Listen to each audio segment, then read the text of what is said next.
Hey everyone, happy Saturday. Today I'm in Podil, which is this really beautiful historic area of Kyiv that I don't come to very often. But today I'm going to be going to Gonzo Craft Beer to do another comedy set. It's going to be my third time in Ukraine doing it the past month. It's been my new hobby. Let me show you. Let me show you this really cool historic area. I don't come here as often as I probably should, to be honest. I just don't really have an excuse to come, but that's what the comedy club is for, right? This was a kind of last minute thing. I got invited on Tuesday when I was performing at the other spot. And this one's actually free for people to attend. The other one's 200 hryvnia, which is only like $5, so it's actually not that bad. I think that's how the bar makes money. Except for people buying drinks. But yeah, honestly, one of the reasons why I decided to even do the act was the first week I was going to go just as a attendee, and then I read that comics can come for free, and I was like, you know what, I've always wanted to do stand-up. I've done it once before. Maybe this is my chance to perform. So I don't get paid for it, but I saved the $5. And you know Johnny, I like to save money. By the way, this little old school movie theater, Kino 42, has like English speaking movies, even though everything's in Ukraine right now. But yeah, it's a cool little area. Oh, that's nice, Porsche. I think this is a Panamera. This is dope, guys. This is what I would have if I didn't have an SUV. I like this a lot. I should just come out this way on the metro station. It would have been faster. That's okay. Just got to see that side. All right, here we are, Gonzo. Thanks for showing up. Thanks for inviting me. I appreciate it. Yeah. Very cool. Are you videoed? Yeah, I'm making a little vlog. How you doing, Peter? This is the guy that invited me. How can I be any better? We'll see you on stage. Good to see you, man. Whispers in my ear, let's get drink somewhere alone. And the next episode, Napoleon and I drink gin tonic up alone in a Ukrainian fast food restaurant without a cup.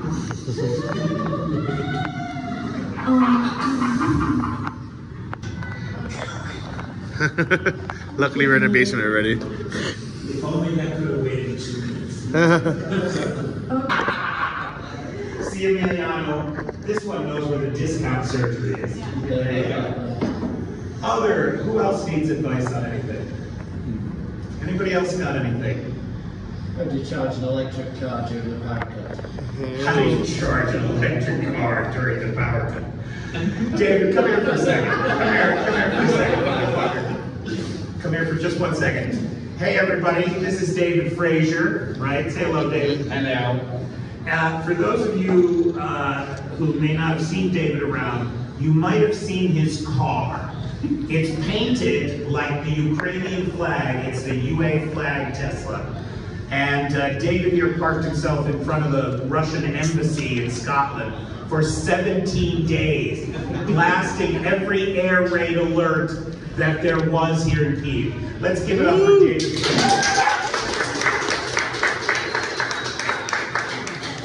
Let me introduce you to our next super secret guest, Johnny Jen. Johnny.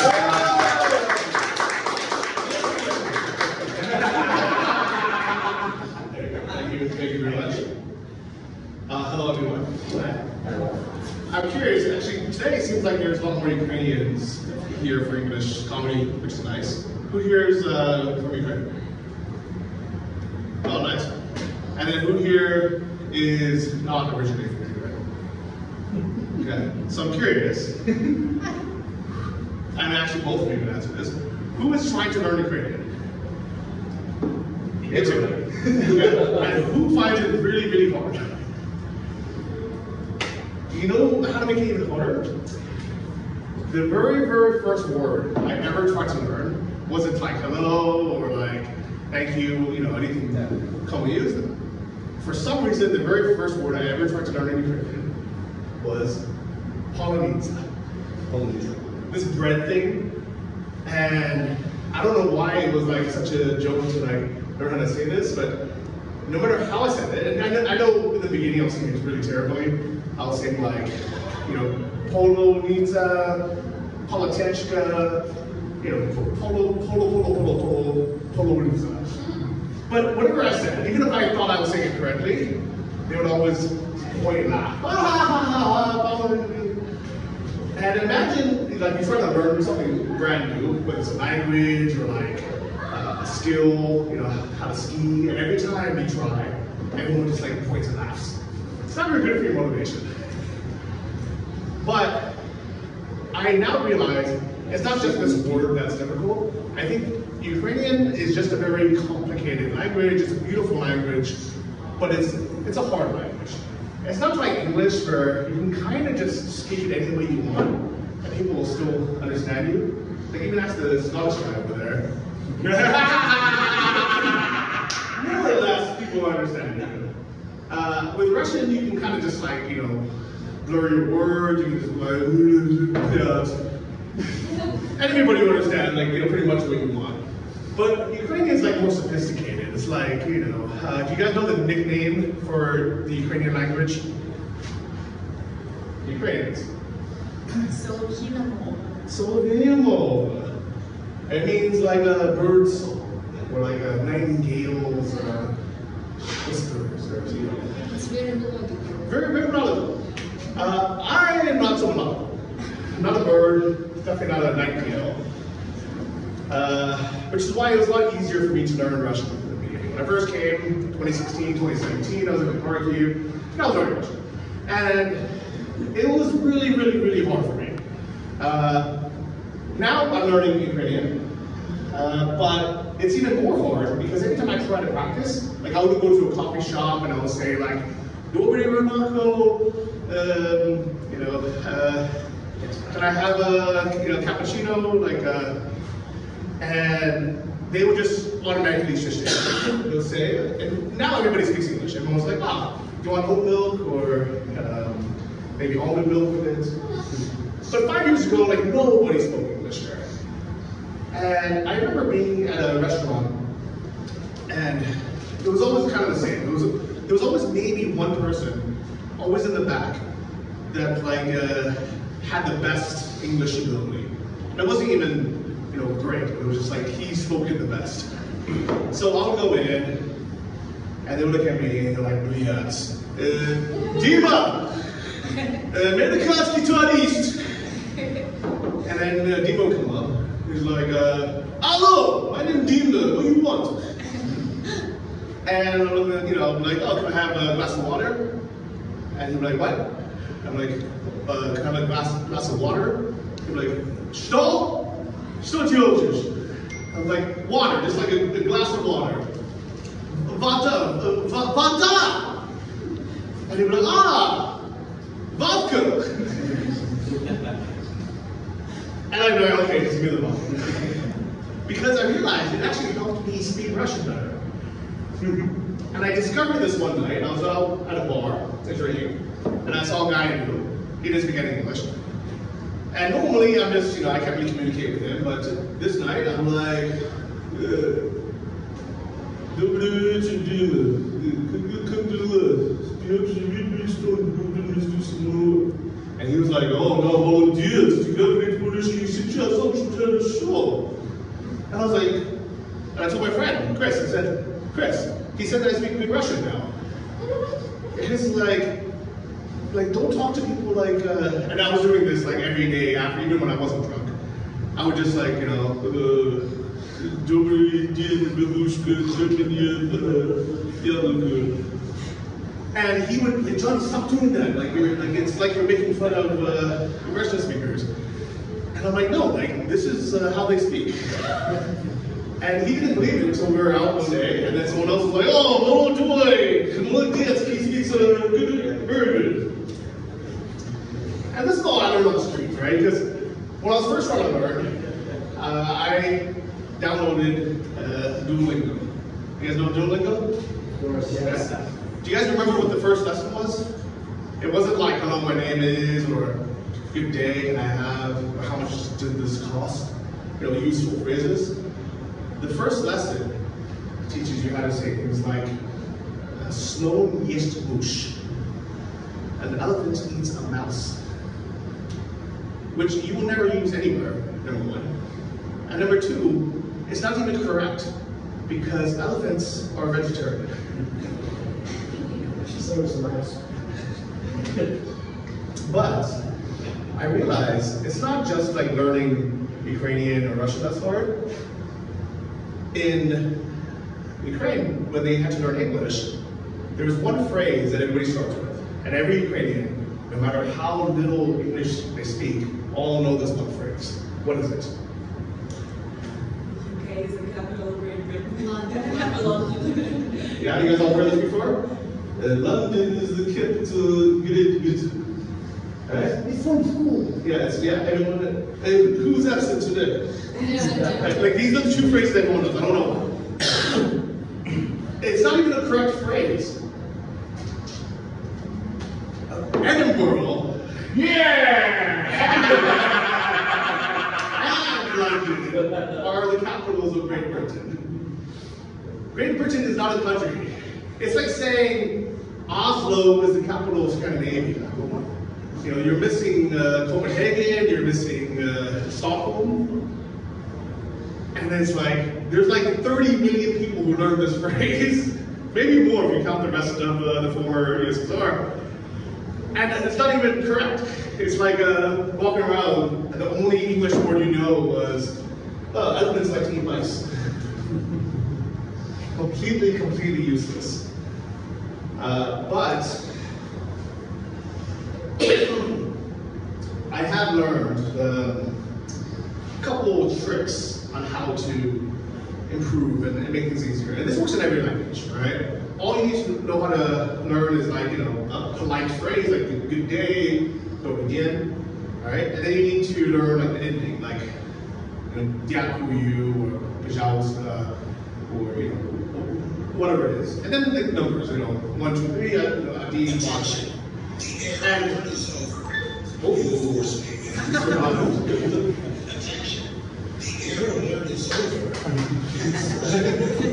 so, with these like 3 things, you can almost say anything, right? You can say like Dobry Dien, Adin, coffee Americano, Pajausta, right? You can say Dobry Dien, toilet, Pajausta, and probably some little point. And the thing is, maybe you don't know how to say like these words, but you can kind of just like Russify or Ukrainify, I don't know if that's a word or not, but just Slavify it, right? So like, if you want to know, you know, you're like in a new city, you're like, Dobry Dien, museum, Bublaska, and they're like, show? And you're like, museum, where's the museum? And they're like, show? You're like, musée, dear musée. They're like, oh, what's over there? And this works for like most things, right? You know, you're at a restaurant and you say, you know, Adin, menu, Pajausta, and it works. Then you don't read the menu. And I was doing this, and I felt so confident, you know? I'm like, steak, Pajausta, hamburger, Pajausta, hamburger, Pajausta. And it works, like, you know, 99% of the time. But when it works a little bit too well, you get a little bit too cocky, you get a little bit too confident, right? You start saying this for everything. And I remember when I would ask the menu, I would always say like, you know, Dobry Вечер or Dobry Dien, menu, stuff. And they'll bring the menu. But then, back in the day, and now you have QR codes, everyone speaks English, it's easy. But back in the day, they would come up with a paper menu, and for some reason, the waiter would always just stand right behind you. And he would just wait, and like, fuck, like, I barely read Cyrillic, like, get hamburgers. And I'm like, can I have a minute, please? And like, Dima would be like, no? I'm like, give me 1 minute, please. Stop? What do you want? Like, I need minutes, Pajausta. Huh? I need Minette, пожалуйста. And then people will walk away. I'm like, oh, it worked. So I started saying that every day. Every time I went to a restaurant, I would be like, can I have the menu, please? I need, menu, пожалуйста, menu, пожалуйста. I need Minette, пожалуйsta. And I didn't understand, like, what I was doing wrong, because it worked. They'd always walk away, just not as a guy goes. Alright? And I was like, alright, well, I guess they understood. Until one day, I was on a date. I was on a Tinder date. First date ever, first time meeting her. Went to a restaurant, and I'm just cocky and confident. I'm like, yeah, I speak this language. I'm like, don't be dead, everybody. Menu пожалуйста. I need Minette. And she looks at me like you guys don't look at me here. It turns out, Minette in Russian means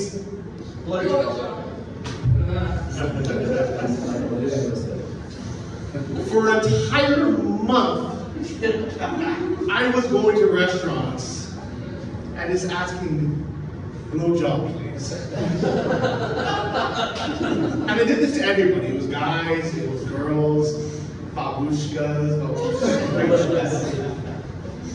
And I'm so disappointed that not even once did I get my order.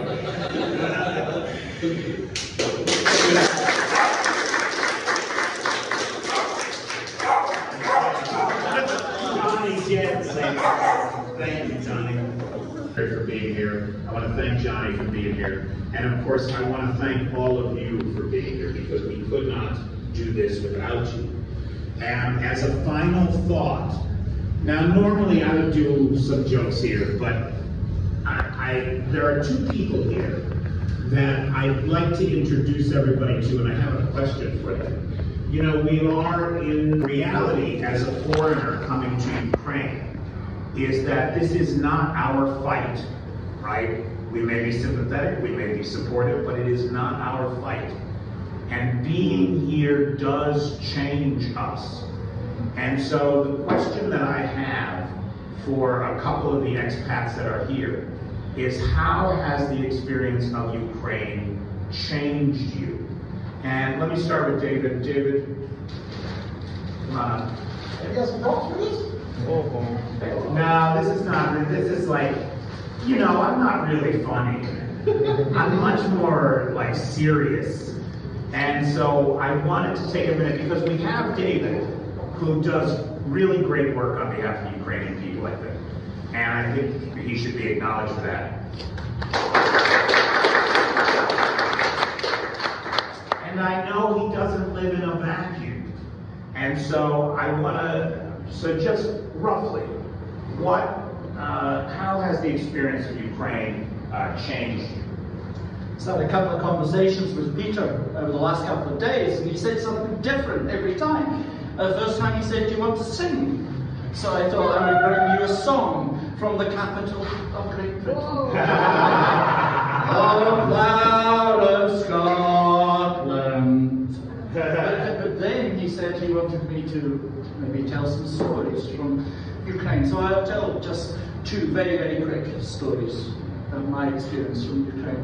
I've been coming here for 20 years and been involved in different humanitarian projects. This is my 24th trip since the start of the Great War, as some of the soldiers call it. Did not know what to do. So they said, okay, put your hazard warning lights on. And then they came back, and about 10 minutes later, and they made me honorary policeman.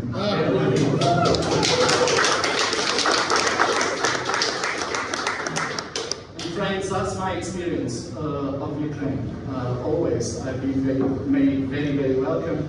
I have a T-shirt that says, was given me by a Ukrainian, that says, you have been adopted by Ukraine. My adopted country, I always feel at home, and it's a pleasure to serve. Thank you.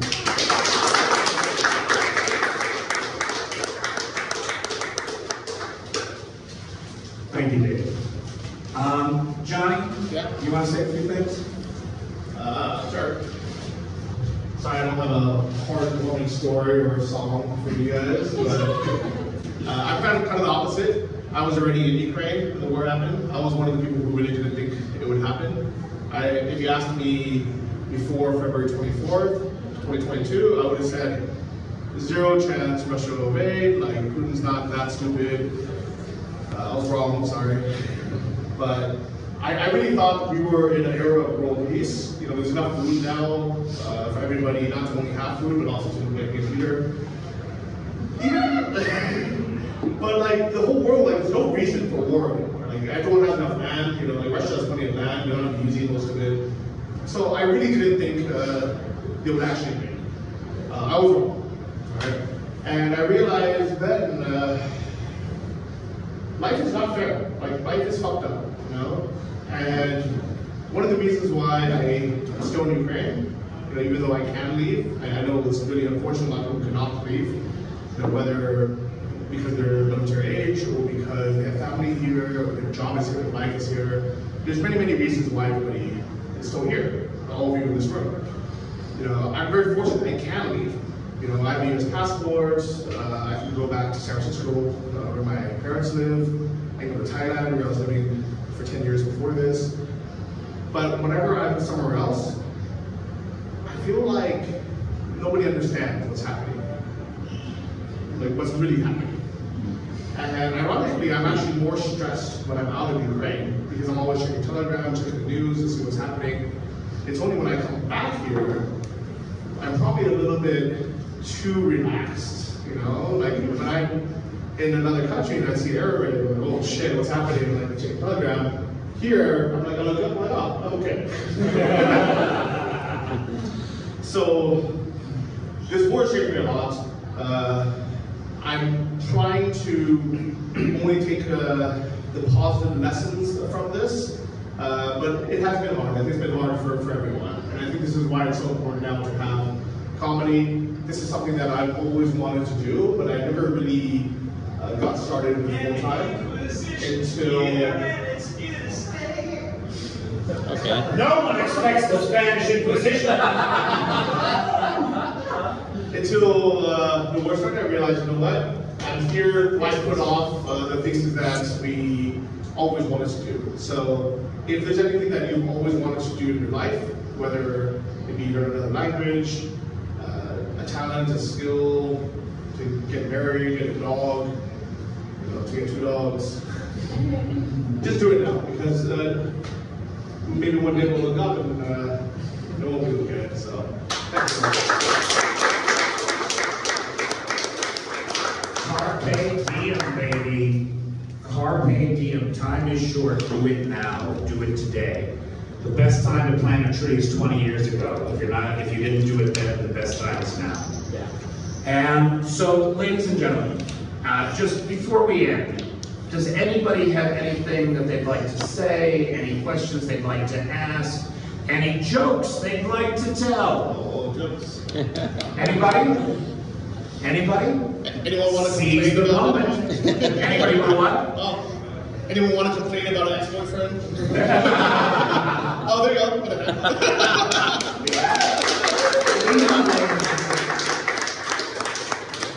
Center stage. It's a short course. Sorry, but I just want to say thank you, all of you, but especially for you, because I know about this day. And thank you very much. You do a really good job, and in spite of even complicated times. Thank you. So, ladies and gentlemen, on behalf of the company and everybody here, I want to thank you so much for your time, your attention, and your participation this evening. It really means the world to us that on this glorious, glorious summer Saturday night, you choose to be in this basement with us. What is wrong with you guys? Have you never... And without air conditioner. And without air conditioning. I know, right? Sweating like a pig. Yo, tengo calor. So thank you, Tatiana. Thank you, Nada. Thank you, Jerry. Thank you.